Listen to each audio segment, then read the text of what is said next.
কলেজের মধ্যে খুঁজে পেলাম একটা বিচিত্র প্রাণী।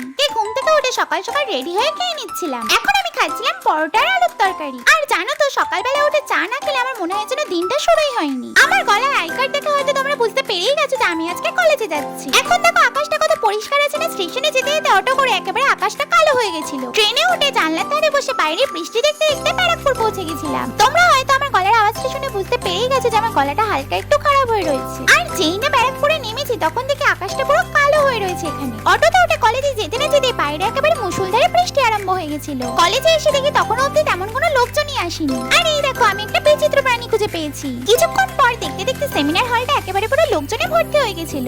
10 মিনিটের এই সেশন শোনার জন্য আমাদেরকে 1.5 ঘন্টা ওয়েট করতে হয়েছিল। এরপর প্রায় 2 ঘন্টা কলেজে থাকার পর আমি ওখান থেকে বেরিয়ে গেছিলাম বাড়ি আসবো বলে। দেন কলেজ থেকে বেরিয়ে টোটো ধরে নিয়েছিলাম ব্যারাকপুর স্টেশনে যাওয়ার জন্য। ব্যারাকপুর স্টেশনে পৌঁছে একটুখানির জন্য আমি ট্রেনটা মিস করে গেছিলাম। পুরো 40 মিনিট ওয়েট করার পর আমি পরের ট্রেনে বাড়ি এসেছি। রাস্তা